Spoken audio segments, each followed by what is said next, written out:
Salut à tous et bienvenue dans cette vidéo achat consacrée à mes achats de la rentrée. Donc, rentrée, j'irais même de tout l'été, quoi. Donc ça fait un petit moment que j'en avais pas fait parce que j'achète beaucoup moins. Parce que évidemment il y a moins de choses qui sortent, donc voilà.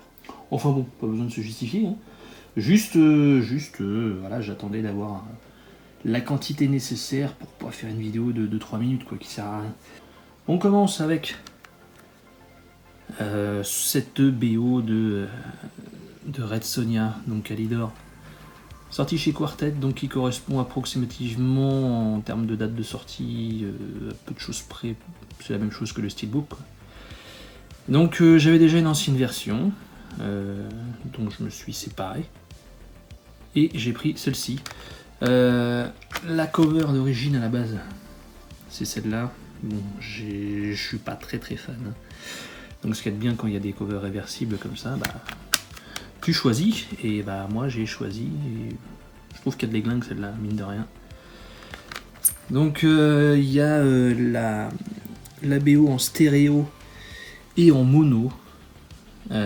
Justement, c'est... L'utilité, j'en sais rien, mais en fait c'est très relou à l'écoute, puisque ça devient, évidemment, il n'y a qu'un disque, donc ça devient très répétitif. Donc, ouais.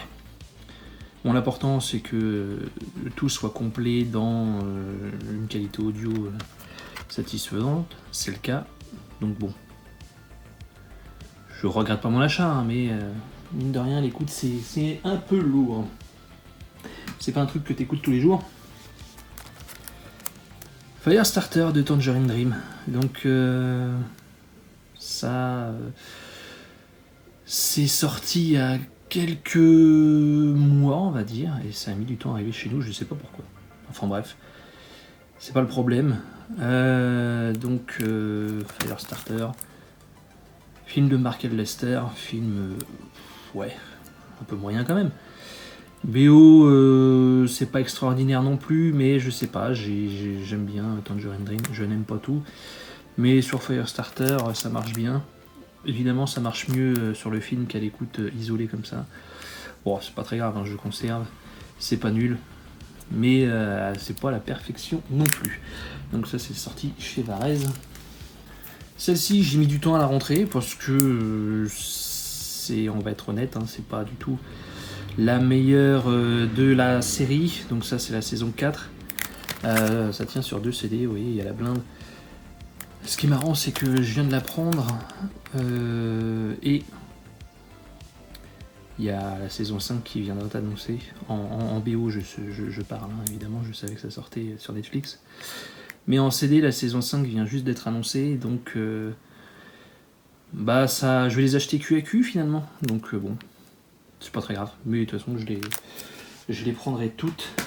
Mais celle-ci est quand même moins bonne que les précédentes. Mortal Kombat, donc le score de George S. Clinton. Celle-ci c'est pareil, j'ai mis un certain temps avant de la dégoter, c'est vraiment le score, hein, parce qu'il y a un autre CD avec les musiques techno, tout ça. Je l'ai encore, hein, mais je suis pas comme un dingue. Et celui-ci, vraiment j'aime beaucoup, hein.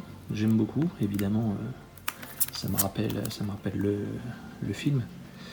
Mais très bon score. Le second, toujours par George S. Clinton, est moins bon, je trouve. Mais voilà. Je suis content de la rentrée, celle-ci. Je sais plus trop pour combien je l'ai eu, mais pas très cher. On va couper un peu les CD et on va passer à du vinyle. J'ai rentré ce 45 tours pour la collection, hein, tout simplement. Donc 2 pistes. Donc la première, Turning the Bones. Donc piste de Carpenter remixée par le groupe Churches. Très bon groupe d'ailleurs. Et Good Girls de Churches remixé par Carpenter. Donc le visuel il déboîte, hein, je trouve. Bel objet. Bon, ça trône dans la bibliothèque. Tranquille. C'est purement visuel. Je dis vinyle, mais petite parenthèse, ça c'est vraiment pour le délire nostalgique. Mine de rien, cette BO, je l'ai sous tous les formats, quoi. Vraiment tous les formats. Donc pareil, hein, c'est juste pour l'objet. C'est me dire le mec qui dépense du fric pour des trucs qu'il ouvrira jamais. Ouais, et alors. Mais ouais, c'est sympa, je trouve. Il y en a qui écoutent encore, hein, mine de rien, mais pour le coup là, pas moi. Le premier, Lost Sims. Bah ouais, uniquement pour la collecte, hein, de toute façon comme d'hab. Là c'est le Red Smoke vinyle. Vinyl, comme tu veux, c'est bon. Donc bon, voilà. Pour l'objet uniquement, bon, je suis pas... Ça fait chier un peu ces blisters froissés là, mais bon, qu'est-ce que tu veux. C'est pas grave, au moins c'est protégé, c'est déjà ça. Le volume 2, donc Lost Sims. Celui-ci est coloré. Hop. Tac. Je vous montre ça vite fait. Donc celui-ci très bon, c'est mon préféré entre les trois. Hop. Donc pour l'anecdote, je l'ai commandé sur Amazon et petit coup de gueule par rapport à ça, c'est que je l'ai reçu sans carton. Il était sous blister, déjà moi je voulais le garder sous. Mais j'ai pas pu parce que l'étiquette de transporteur collait dessus directement, donc je l'ai reçu comme ça dans la boîte aux lettres, sans protection ni quoi que ce soit, donc ça m'embête un peu. Il est corné ici et là, vous allez me dire ouais c'est pas grand chose, mais bon, s'il avait été dans un carton minimum, ça aurait été mieux quoi. Donc je comprends pas, c'est chelou, mais bon, qu'est-ce que tu veux, hein. Je crois que j'ai fait une réclamation, parce que je dis je crois, parce que ça remonte un petit peu. C'est même sûr, j'ai dû faire une petite réclamation et obtenir une petite réduction. Faut pas hésiter avec ça, hein. De toute façon. Moi clairement quand ils se foutent de ma gueule comme ça, Amazon, hein, ils sont pétés de thunes, donc je n'ai aucun scrupule à quémander, on va dire. Ou à réclamer tout simplement mon dû, parce que c'est comme ça et puis c'est pas autrement. Le volume 3, donc édition vinyle rouge. Donc évidemment je ne vous montrerai pas, mais bon, le volume 3 qui est très sympa aussi. Hop, que j'ai déjà en CD, donc de toute façon c'est pour ça, hein. Là je m'attaque un peu au vinyle. Déjà l'objet je le trouve sympa. Vous me dire ouais mais t'as pas de platine, t'écoutes pas. Ouais, encore une fois, et alors je fais ce que je veux. Mais c'est avant tout pour la collection et essayer d'avoir tout, on va dire. Donc en termes de BO CD j'ai tout. Et puis voilà, maintenant on avance, on prend des trucs qu'on a laissé de côté un petit peu pendant des années, et puis voilà, il y a des choses que je regrette un peu parce que évidemment financièrement parlant je vais douiller. Mais bon, c'est pas très grave. Hop, et celui du Escape from New York. J'en ai loupé un en une vieille édition française avec vraiment la vieille affiche. Dommage, mais bon, je suis retombé sur celui-ci qui est un double, qui est sorti chez Silva. Les vinyles, est-ce qu'ils sont colorés? Je crois pas, non. Non. Parce qu'il y a un vieux reflet, donc je pensais qu'ils étaient bleus. Mais non. Mais c'est pas très grave, hein, de toute façon. Je suis pas à la recherche de l'édition parfaite, on va dire. Comme je vous dis, hein, l'autre il a beau être en vinyle rouge, je le verrai jamais puisque je ne l'ouvrirai pas. Donc celle-ci d'occasion, pour ça qu'elle est déblistée. De toute façon, ce score-là, je l'ai déjà en 2 exemplaires en CD, donc